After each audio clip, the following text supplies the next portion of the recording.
Good evening. I'd like to call this meeting of the Urbana City Council Committee of the Whole to order. Will the clerk please call the roll? Miss Wu, Here. Mr. Evans, Here. Miss Hersey, Here.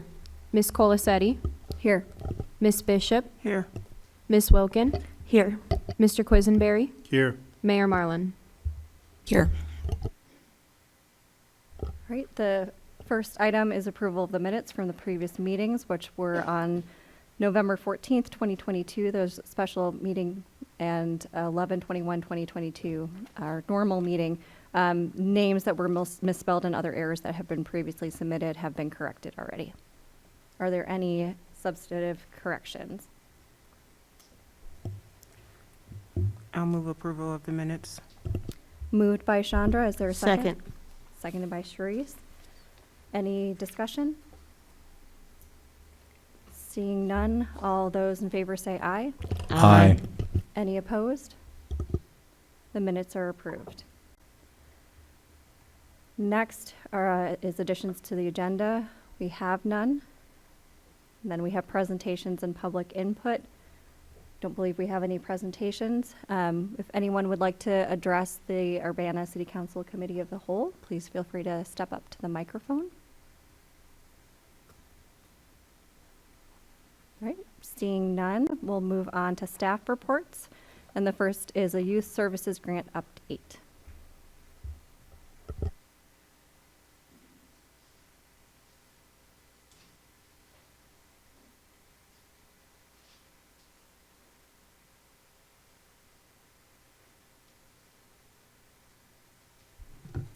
Good evening, everyone. So tonight I will be presenting on the city's Youth Services Grant Program for fiscal year 2023-2024. So I'll be starting with an overview of some of the accomplishments from the prior fiscal year, 2021-2022. I'll then be going into the program budget and overview for the 2023-2024 fiscal year.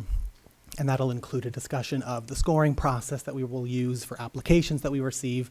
And then I will also be discussing briefly the timeline for this grant competition. So in 2021-2022, we committed $100,000 to youth services programming, and that went to local public or private nonprofit agencies that support youth services programming in the community. The city's funds served 340 unduplicated Urbana youth during that year. 54% of those served were from very low to extremely low households. 97% of those served were BIPOC youth, and 62% were from households with a female head of household. And then, as you can see there, 66% of the agencies that we funded had a majority BIPOC leadership, whether in staff or in their board makeup. 1/3 of the agencies that we funded had fewer than 10 employees or volunteers. And then it was a total of 250 hours of city staff time to manage this program throughout the year. So this is all data that we gathered throughout the grant year from the agencies that we funded. So we're really proud of the work that they were able to accomplish with this funding. So I'm just going to show some pictures really quick of some of the programs that we funded, just to show really the impact that this money is having on the community. So these photos are from the Well Experience, which is an agency down on Philo Road. They run programming for youth throughout the summer, but then also throughout the year.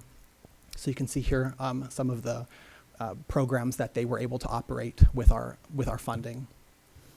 And then these photos are from Steam Genius Hip Hop Express. They have a community center in Lincoln Square Mall where they run a variety of after-school programs for Urbana youth. So now I'll look forward to the 2023-2024 program year.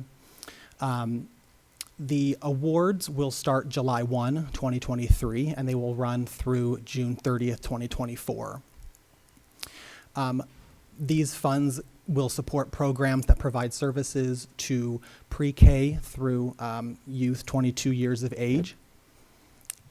And any award that the city executes with an agency will have to come before all of you for ultimate approval before we're able to execute those agreements. So this is the same as it was last year. The Youth Services Grant Program focuses on 3 service areas: health, well-being, and opportunity. And again, these are kind of broader categories to help guide applicants through the process. So opportunity could be anything, from after-school job training programs, skill training programs. Well-being could be recreational opportunities, after-school programming. And then health could be things such as mentoring opportunities or violence prevention or trauma-informed care programs as well. So again, those are kind of the large themes that this program is designed to fund. So the budget for 2023-2024, I just want to first say that this is very preliminary, so this will be subject to change pending council approval and also ultimate HUD approval as well. But what we're looking at right now is a total funding pot of around $300,000. $100,000 of that comes from the city. So traditionally in the past, the city has provided $75,000 in city general funds, combined with $25,000 in community development block grant funding to round it out to $100,000. But we're also very excited that we received a violence prevention grant from the Illinois Department of Human Services that was specifically to target youth programming and violence prevention. And so staff decided to roll that into kind of the total pot of funding to bring it to that $300,000.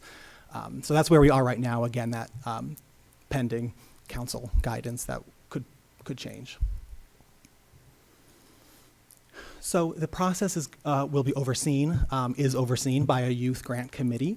This committee is made up of city council members, members of our community development commission, as well as city staff. And the committee had their first meeting last week and will be meeting periodically throughout the process. And the purpose of the committee is to provide direction and feedback to staff. And then once the application process has finished, to review applications that have been submitted, to score the applications, and then to ultimately provide their funding recommendations to City Council. So it'll be a very collaborative process with staff as well as City Council members and members of the Community Development Commission. So this is our draft scoring tool. So the committee will be, as I said, once the application period has come to an end and we've received applications for this program. This is a draft of the tool that the committee will be using to score and to rank the applications that we've received. This looks similar to the tools we've used in past years. There have been some changes, as you can see there. This is just preliminary, so again, as the committee kind of works through this could change. But throughout the process, the tool is always made available to the public during the open application period. So once we launch the grant applications, this tool, in whatever form it ends up in, will be made public so that anyone who's applying will have access to it, can look at it, and can see how the committee will be scoring their application. Generally speaking, the tool is designed to evaluate different aspects of an agency's preparedness to successfully run a program, the experience they might have had in the past successfully managing grant funds. It's a total of 20 points cumulatively, so you can score kind of anywhere along that range. And again, it's just to help guide the committee in their decision on which agencies to ultimately fund and how much funding to give them. So there are some proposed changes to the program this year based on feedback that we got from you all and also from our Community Development Commission members as well. It was great feedback that was really aimed at making the entire process more equitable and less of a barrier for smaller agencies that maybe hadn't been able to apply for funding in the past.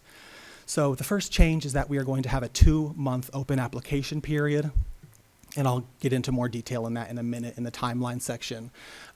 Traditionally, in the past, we would have 1 month where 1 month from launching the grant program to closing the portal so that they would have that 1 month to apply. We've extended that to 2 months, again, just to provide agencies more time to work through their applications, more time to get their proposals in order before submitting them. The second change is that we added an additional application assistance workshop. That's something we've always done, an applicant assistance workshop where, whether in person or via Zoom, we invite people who are interested in applying, agencies that might want to submit an application to come, ask questions, get feedback, kind of guide them through the process. But we received some guidance that it would be beneficial to have more of that, more help, especially, again, for those smaller agencies.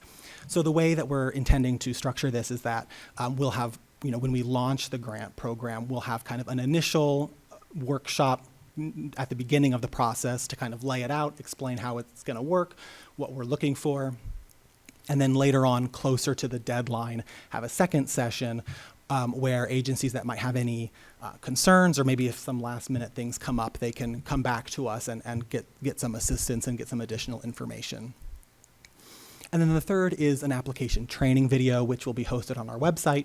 And that would be just a pretty basic video that walks through the basics of the program, how to apply, how to use our neighborly software, just kind of something easy that applicants can watch on their own time if they have some questions, or maybe if they're unfamiliar with how to apply.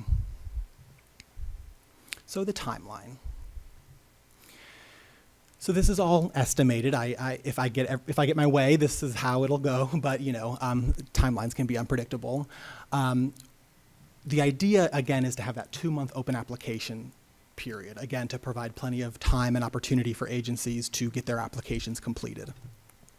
So the tentative date to launch this program would be January 30th, and then it would be open until March 31st, 2023. So again, roughly 2 months of an open application period. And then, as I mentioned, those 2 application assistance workshops, we would have one on or around February 3rd, again, early in the process, right as we launch it, and then a second follow-up workshop later on, about a week before the deadline, just in case agencies have any last-minute questions or concerns that come up and that they want to have, that they want to discuss with the committee. So once the application closes at the end of March, there will be about a week where the applications will be evaluated and scored by that committee that I mentioned. The committee will then be coming up with their recommendations for which agencies to fund and how much to fund them at. And then those recommendations would go to the city's Community Development Commission, where they would essentially approve them or provide the committee with further direction. And then once the Community Development Commission would approve that, it would get forwarded to City Council for approval. We're hoping, April 24th is just a target, but we were hoping that it would be toward the end of April. And then again, once that process gets tied up, we would be able to execute agreements with agencies on July 1st, 2023. So that's what I have for my slides, but I'd be happy to answer any questions. Chris? Thank you for the presentation. Remind me again, and you've probably told me, and I'm just forgetting, but who's on the committee? Yes, so the committee this year is a little bit different than it was last year. So Councilmember Wu and Wilkin are on the committee. Deshaun Williams, who is a member of our Community Development Commission, is on the committee as well, and then Sheila Dodd and myself. Okay, sounds good to me. What about last year's winners? Do they get notified about the application process, and are they still eligible for further funding?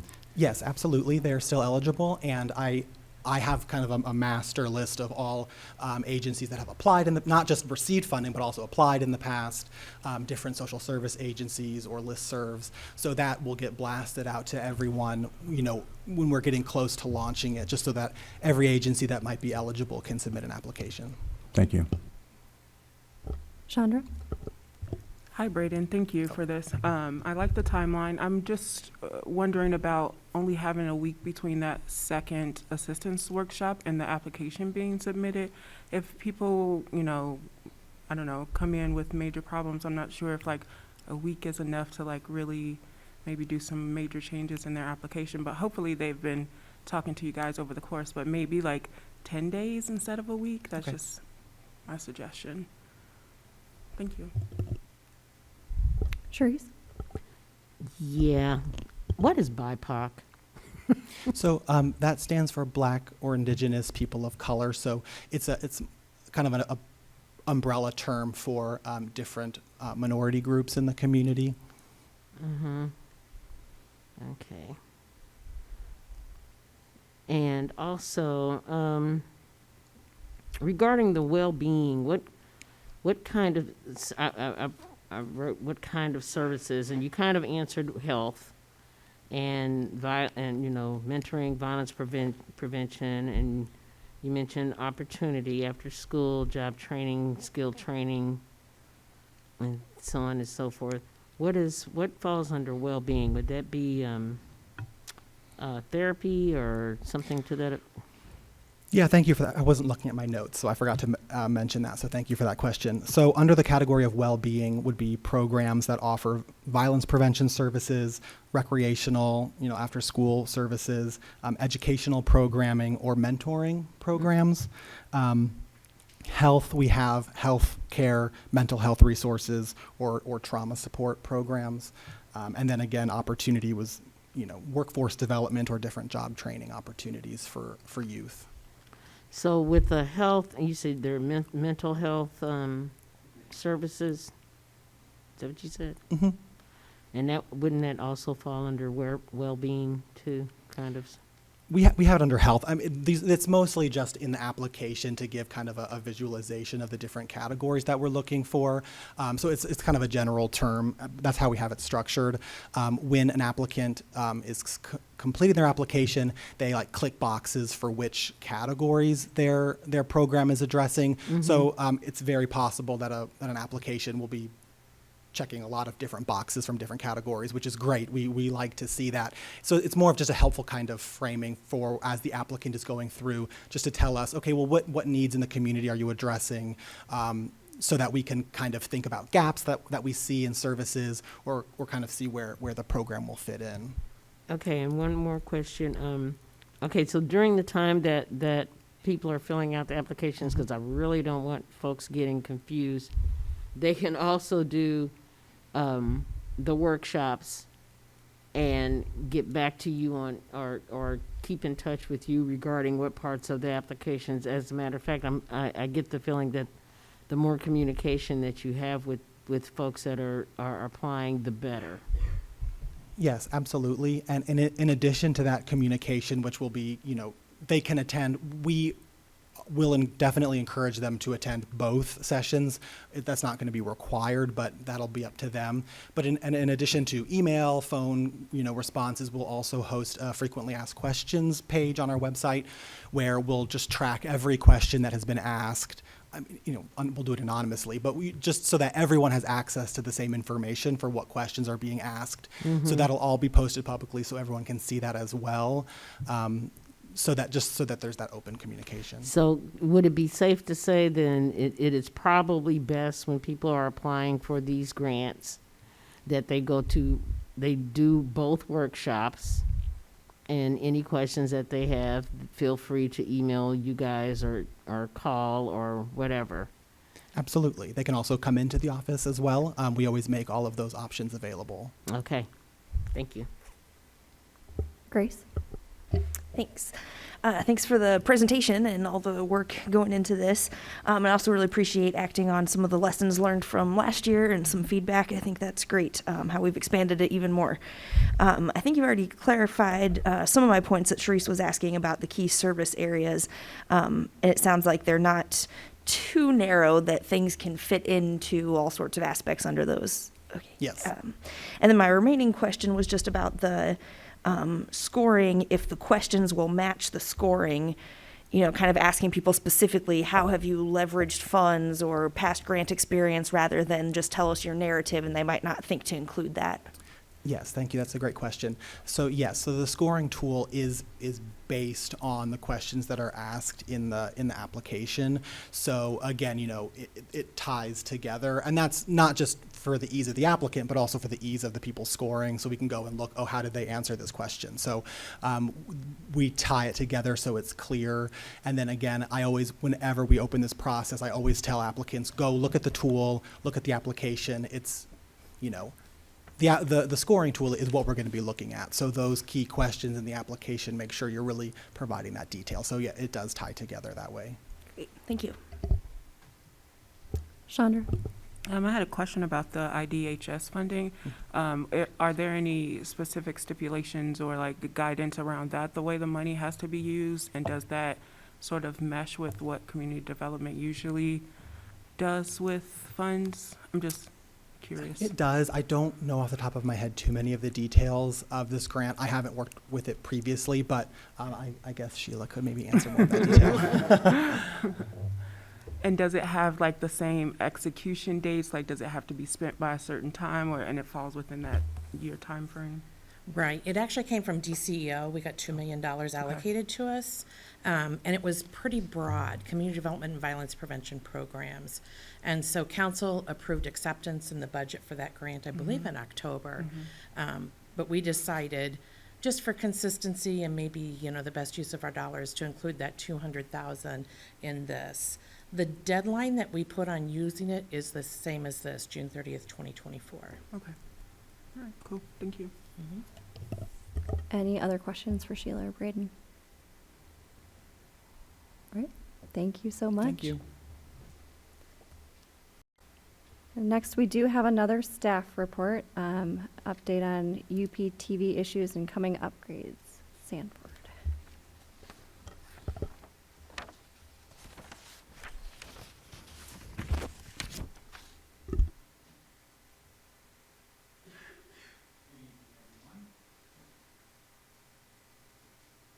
So I included in your packet a memo about the UPTV issues. Give a quick summary verbally, and then we have to answer any questions. So when I was here in August, I talked about the process that we undertook at the beginning of the summer to replace the equipment, which includes. There we go. Thank you, Miriam. We were going to do the work in two phases we talked about in August. And the first phase did happen in September. That was the video equipment that went in. As I noted in the memo, the video equipment is more behind the scenes stuff. So the TV broadcast, for example, didn't change at all. What did change, though, was the ability for us to do live streaming in high definition. So that was probably the only visible note that people would see that's changed from the September work. We are happy with the changes behind the scenes, but it's more about replacing equipment with slightly easier to use equipment. The web stream took us a few weeks to get sorted out, and for those of you who have experience with using new technology, you know that there's always a process, especially when you've got multiple different things that have to interoperate. So we started it on October 24th, and of course, the first time we had issues. And the first thing that we learned about was a challenge. We used to use a live streaming service that was actually called Livestream. And Livestream has been used for UPTV for several years. Livestream was purchased by the company called Vimeo. And so now it's rebranded as Vimeo Livestream. We had discussions with them about changing the signal to use our new equipment, and they said, well, actually, Livestream is being phased out, and instead you should just use our new Vimeo service. So we signed up for that. And the good news is that it does work, and it looks great. The bad news is that it's limited to 12 hours a day of streaming. So we didn't know about that on the first day, and that was why we timed out. And it timed out just before the meeting, and we had multiple people calling in. We had the timeout going on, so we fell back to the old method for that meeting. After that, as noted in the memo, I personally, and I take responsibility for this decision, I removed the old equipment because I didn't want us to fall back on the old ways. I wanted us to move forward. So what happened was we next had an issue on November 14th. And that one was a different issue. We were streaming away happily, and then the signal just cut out. It was about 40 minutes into the township meeting, and we were not able to get it restarted during the meeting, and so we did not live stream for the rest of November 14th. After that meeting the next day, we met and started trying to diagnose the issue. We brought in the vendor that we've been using for this work. They remoted in. We looked at logs. The best we could determine is that the signal from one piece of equipment stopped going to the other piece of equipment, and then it just dropped. So what we're trying to look into is why that happened. There was no definitive answer, but working with the vendor, we made some adjustments, and I mentioned here the bit rate and things like that. So we're trying to figure out how to make that more stable. It has been fairly stable since then, but it also has gone off a few times since then. So we're still trying to debug that issue. We've been keeping a closer eye on it, but we still have that 12-hour limit. So we've been starting the stream about noon and running it till about midnight, because particularly in terms of meetings, the meetings exclusively happen afternoon and before midnight. So there are the UPTV is not live streaming 24/7 like we used to. I have been in discussions with Vimeo about doing that. Unfortunately, the pricing that I've gotten so far would raise our yearly rate from $660 to $10,000. So I'm still trying to get them to explain to me the difference in those rates. Finally, the phase 2 work, which is going to include changing how we carry the audio signal from these microphones that I forgot to turn on at the beginning. That is going to be hopefully happening at the end of this month. I'm still waiting on confirmation for scheduling. There's a couple of balls in the air, but I think it's going to work well. The week between Christmas and New Year's looks pretty good. One piece of our equipment will still not be available. It is a touchscreen control panel, but we will be able to use alternate controls in the interim, and that might arrive sometime February or March. So shipping delays and everything else have continued to plague this process, but we are making slow but steady progress. Sorry. So that is my update, and I'm happy to answer questions about it. Therese. Charisse.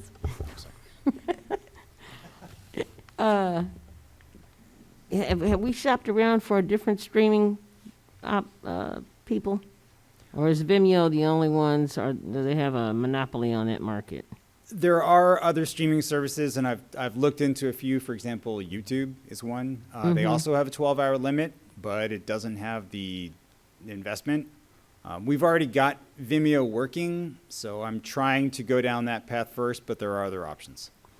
Okay, so we're not opposed to using other, I mean, there are other choices that we have.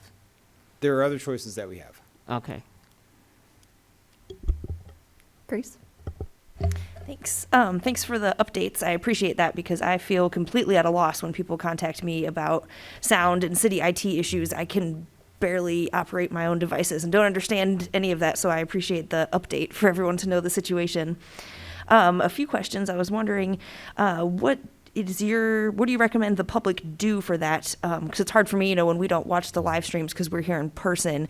Is there like an IT email or number that's best, or how, or if you would like people to contact about that? Well, if there are problems with the stream, they can contact us at uptv@urbanaillinois.us. So, but usually we're aware of the issues. We're not, there could be a situation where we are not aware of it, but certainly ever since we've been having these issues, we monitor the stream back there in the other room while they're also dealing with all the other things. So, yeah, usually we're aware. It's just not always easy to fix, especially during a meeting without being disruptive to the meeting. Okay, thank you. And I would always encourage people to realize that, the TV signal is, that's our primary method of distribution. The live streaming is just it's a nice add-on. And do you mean we're still on like local television even when the live stream's out? Yeah. Yeah, they're Okay. totally different streams. Poor choice of words. They're totally different vehicles of getting the signal out, completely separate. Okay, but not online? Like that's through cable television? Is that right? Or you It's- can get, Yeah, it's The cable local TV television or online. i3 or whoever your home television signal is. okay. I think we're on the Dish Network, I think. Okay, It's again, on going, DirecTV, I know that. Yeah. starting to go Okay. over my head there. But another question or two was about our legal obligations for streaming. If you knew or anyone else offhand, or a follow-up, like, is that part of OMA, and are we still good if it's on TV? I guess I'm just not sure what our obligations are for live sharing of the meeting. I would have to ask for a legal opinion on that as well. Okay. Makes sense. And then a quick note, it looks like maybe you also were making notes of this back here, but it looks to me like the feed from the projector was not as clear as when we can do it off the computers. I don't know if that's coming back. 5 minutes before the meeting, I was informed that the software that projects the image from this laptop to the process wasn't working. So we tried the reboot, didn't come up either. Don't have enough time to debug it. We'll have to address it tomorrow. So what they did is they redirected one of the cameras up here to actually just show the screen. It looked decent. It wasn't great, but it looked decent. So, kudos to the team back there for coming up with a plan B very quickly. Yeah, absolutely. Understandable, good problem solving. Just making sure that that wasn't the plan going forward. That was just a tonight fluke. Yep. Thank you. James? All right, thank you. Thank you for your team's diligence on this. I know these problems can be hairy to work with, but I do want to say, as one of the city council members who has occasionally had to participate by phone, like Mary Alice this evening, thank you for getting rid of the echo, because that was just not working. And so at least that is a possibility now for council members that have to attend remotely, and I greatly appreciate it. That is the one thing that will probably improve the most when we get the new audio equipment in, because right now we're constrained by how many inputs we have and the janky way we've got it all hooked up. So I look forward to it being digital and much more clean and easy to manage. But yeah, it's a TV station is it's a thing to deal with, and it is always causing issues and having problems. And I really am thrilled with the way everybody on our team has stepped in, including some of the members from the IT team have been supporting UPTV more than we have in the past. So particular shout out to Carlos and Ibrahim for all the work that they've done to get things where they are. It's a never-ending process. Any other questions? Thank you so much for the update. Okay, I'm going to hang out right here because I think I have the next item as well. All right, well, the next item, so we've got new business, ordinance number 2022-12-049, an ordinance to approve an amended IGA for the Champaign County GIS Consortium, adding a new member, Village of St. Joseph. The GIS Consortium is an intergovernmental agreement and provides GIS services to different entities across the county. So the list has slowly grown over time, which is great. The only bummer about that is each time we add a new member, we have to go around and amend the agreement, and we have ordinances and all this stuff. So in this instance, we are adding St. Joseph's. St. Joseph will be joining as a member, and there's a formula which is actually very well delineated in the memorandum from Leanne Brio-Briley, the director of the consortium. There's a buy-in process that they have to do to sort of catch up, and then from this point forward, they pay a share of the costs. So adding more members just spreads the costs across a greater number of different entities and does not significantly increase the workload or the expenses of the consortium. It just divides it across more groups. Any questions? Grace? Thanks again for information on this one. Seems pretty straightforward. My only question was about the population breakdown. I guess that's the 2000 census. But it had Champaign County is 37,000, and I was imagining that's excluding the cities that are already in the consortium. I believe so, but also, yes, as you pointed out, that is from the first page of the original agreement from 2003, I believe. So those numbers are way out of date. But it's the same base or per capita in this one, do you know? The formula is more or less the same in terms of dividing it by per capita, but they continue to get the most current populations when they do this. Okay, thank you. Any other questions? Is there a motion? I'll move approval of ordinance number 2022-12-049, an ordinance to approve an amended IGA for the Champaign County GIS Consortium, adding a new member, Village of St. Joseph. Second. Moved by Chandra, and I heard Sharice first, seconded by Sharice. Any further discussion?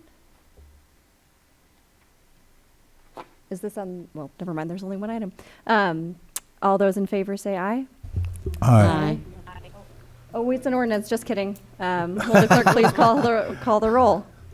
Miss Wu. Mr. Evans. Yes. Miss Hersey. Yes. Miss Colacetti. Yes. Miss Bishop. Yes. Miss Wilkin. Yes. Mr. Quisenberry. Yes.